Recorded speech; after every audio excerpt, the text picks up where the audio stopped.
Şimdi olağanüstü halin temel özelliği şudur. Olağanüstü hal, olağan dönemle mukayese edildiğinde olağan döneme göre temel hak ve özgürlüklerin daha fazla sınırlandığı bir dönemdir. Dolayısıyla olağanüstü hallerin temel özelliği temel hak ve özgürlüklere getirilen sınırlamalarla ortaya çıkmaktadır. Hiç şüphesiz bu sınırlamalar, yani temel hak ve özgürlüklere getirilen bu sınırlamaların amacı o olağanüstü halin ilanına sebebiyet veren tehdit ve tehlikenin bertaraf edilmesi amacına yöneliktir. Yoksa hani bu amacın dışındaki amaçlarla temel hak ve özgürlüklerin sınırlandırılması söz konusu değildir ya da olmamalıdır. Yani sonuçta olağanüstü hallerin en önemli, en bariz sonucu temel hak ve özgürlüklere getirilen sınırlamalardır. Söz gelimi bireysel suçlarda gözaltı süresi 24 saattir. Bu olağanüstü hallerde 48 saate çıkıyor. Toplu suçlarda 4 gündür, bu 8 güne kadar çıkarılabiliyor. Bunun gibi işte hani toplantı ve gösteri yürüyüşlerine izin vermeme söz konusu olabiliyor. Her türlü örgütlenme özgürlüğüne bir takım sınırlamalar falan getirilebiliyor. Yani basın özgürlüğü de dahil olmak üzere birçok temel hak ve özgürlüğe sınırlamalar getirilebiliyor. Ama bu sınırlamalar da sınırsız değildir. Bunların da bir sınırı var. Anayasanın 15. maddesinde bu sınırlamalara getirecek sınırın da bir sınırı olduğunu söylüyor. Bu diyor ki mesela milletler arası hukuktan kaynaklanan yükümlülüklere devletler sadık kalmalıdır diyor. Ve bu getirilecek sınırlamalar, temel hak ve hürriyetler için getirilecek sınırlamalar ölçülülük ilkesine riayet edilmelidir. Yani durumun gerektirdiği ölçüde yapılmalı. Bu tehdidi ve tehlikeyi bertaraf etmeye hizmet eder nitelikte bir sınırlama getirmelidir. Son olarak da bir takım çekirdek haklar var. Bunlara asla dokunulamaz deniyor. Mesela din ve vicdan özgürlüğüdür. Bir kimsenin dinini, işte kanaatlerini, düşüncelerini açıklamaya zorlanamaması, bunlardan dolayı suçlanamaması, suç ve cezaların geriye yürütülemezliği ilkesi, suçsuzluk karinesi gibi bir takım karineler, ilkelere kesinlikle o halde dahi dokunulamaz deniliyor.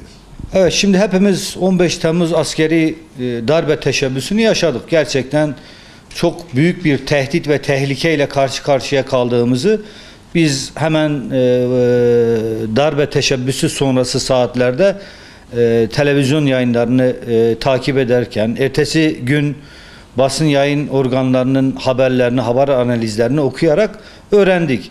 Gerçekten çok büyük bir tehlike atlattı Türkiye. Sonuçta bu darbe teşebbüsü tek başına hükümete karşı yapılmış bir darbe değildir.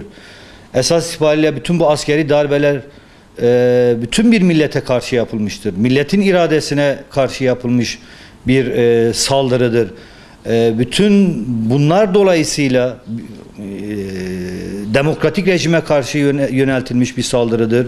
Temel hak ve hürriyetleri askıya almaya yönelik bir saldırıdır. Dolayısıyla bütün bunlardan dolayı aslında darbeler ya da darbe teşebbüsleri bir insanlık suçunu teşkil ediyor. Bütün bunlardan dolayı. Şimdi çok vahim bir tabloyla karşı karşıya kaldık. Bu sadece bu tabloyla karşı karşıya hükümet değil, biziz. Dolayısıyla bu tehdidin, bu tehlikenin bertaraf edilebilmesi için olağan hukuk düzeninin dışına çıkmak bir gereklilik olarak ortaya çıkabilir. Ki bu durumda da hani bu yaşadığımız şartlar da bir o hal ilanını gerekli kılıyor. Yani mesela Fransa ile mukayese edildiğinde Fransa'da bir terör saldırısı oldu. Bu terör saldırısı sonrasında olağanüstü hal ilan edildi. Yaklaşık 8 aydır devam ede gelen bir olağanüstü hal var. Bir 6 ay daha uzatılmasına karar verildi bu geçen günlerde. Bizde çok daha vahim bir tehdit, çok daha vahim bir tehlike söz konusu. Bu tehlikeyi bertaraf edebilmek için hükümet kimi kararlar alıyor. İşte görevden uzaklaştırmalar olsun, işte yurt içi ve yurt dışında seyahat özgürlüğünü kısıtlamaya yönelik kararlar olsun. Bütün bu kararları gözaltına almalar, tutuklamalar, bütün bunlar aslında mevcut hukuk sistemini zorlayarak yapılan işler, eylemler. Dolayısıyla burada bir sıkışma hali yaşanacak, bir hukuk dışına taşma söz konusu olacaktır. Belki bugüne kadar da hani alınan kimi kararlarda ve eylemlerde de bir hukuk dışılık söz konusu olmuştur. Bunları hukuki bir rejim içerisinde yapabilmenin yolu o hal ilan etmektir. O hal bu anlamda idareye daha geniş bir takdir yetkisi veriyor. Yani bu tehdit ve tehlikeyle mücadele edebilme anlamında. Ve o halde bir hukuki bir rejimdir. Hukuk dışı bir rejim değil. Hukuksuzluğu öngörmüyor. Sadece şunu öngörüyor. Bu tehdit ve tehlikeyi bertaraf edebilmek için hükümete, yönetime daha fazla bir güç, daha fazla bir yetki tanıyor. Takdir yetkisini genişletiyor. Ve hukukun sınırları içerisinde bu tehdidi ve tehlikeyi bertaraf edebilme noktasında hükümete ve yönetime bir imkan tanıyor. Dolayısıyla yani o hal dendiğinde biz hukuk dışı bir rejim aklımıza gelmemeli ama hani maalesef Türkiye'de bugüne kadar ilan edilen o hallere baktığımızda bizim hafızalarımız hep olumsuz örneklerle dolu. Bu nedenle o hal dendiğinde aslında hemen tepkiyle karşılıyoruz. Haklı olarak tepkiyle karşılıyoruz. Çünkü bizim o hale ilişkin hafızamız travmatik bir hafızadır. Yani kötü anılarla dolu olduğundan dolayı o hal dendiğinde biz aklımıza hep böyle kötü şeyler geliyor. İşte suçluların yanı sıra suçsuzların da kovuşturulduğu, işte efendim işkenceye tabi tutulduğu, öldürüldüğü dönemler hep aklımıza geliyor. O nedenle aslında toplumda var olan o hale ilişkin algı ile teorik olarak o hal arasındaki makas biraz açıktır. Umarız hükümet hani doğru olanı, hani bu gerçekten de o hal ilanına yol açan tehdit ve tehlikeyi bertaraf etmeyle sınırlı bir icraat gerçekleştirir ve o hali de en kısa sürede sonlandırır. Şimdi o halde bütün temel hak ve özgürlükler gibi ifade özgürlüğü ve bunun uzantısı mahiyetindeki basın özgürlüğü üzerinde de bir takım sınırlamalar yapılabilecektir. Bu mevcut 1983 tarihli OHAL kanununda OHAL yetkililerine bu hak ve özgürlüklerin sınırlandırılması konusunda yetki veriliyor. Ama bu da hani biraz önce ifade etmeye çalıştığım gibi sınırsız bir yetki değildir. Sadece ve sadece bu darbe teşebbüsünde bulunanlar ve bu darbe teşebbüsünü destekleyenler ve darbe teşebbüsü fikriyle sınırlı olarak ancak ifade özgürlüğüne ve bunun uzantısı mahiyetindeki basın özgürlüğüne ek ya da ilave sınırlamalar getirebilmek mümkündür.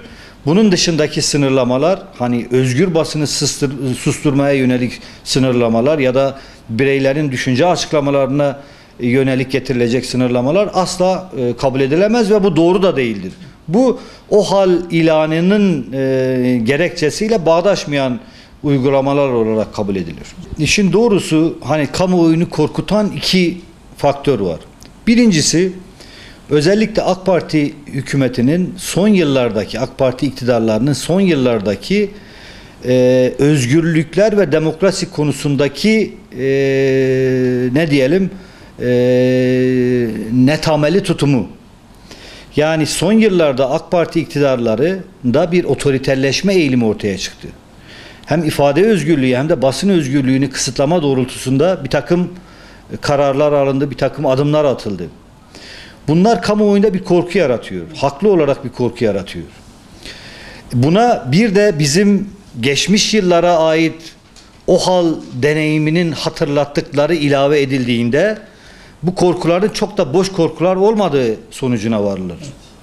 Bu nedenle her iki olumsuz faktörü dikkate alarak hükümet ve o hal yetkilileri azami hassasiyeti göstermeli. Özellikle de ifade özgürlüğü ve bunun içerisinde de özellikle basın özgürlüğü konusunda. Çünkü kamuoyunun doğru bilgilendirilmesi, farklı bilgi kanallarından kamuoyunun bilgilendirilebilmesinin yegane yolu basın özgürlüğünün, çoğulcu basın özgürlüğünün güvence altına alınmasıyla mümkündür.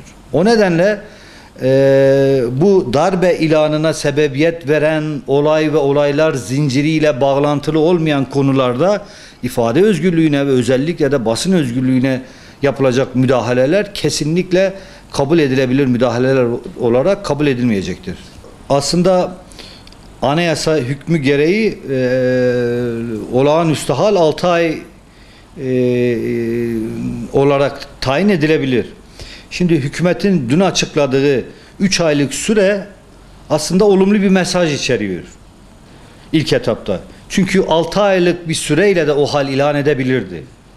3 aylık süreyle sınırlı bir o hal ilanı bir iyi niyet gösterisi olarak görmek mümkündür. Tabii bunu bugünden hemen bir şey söylemek mümkün değil. İcraatlarıyla biz değerlendireceğiz.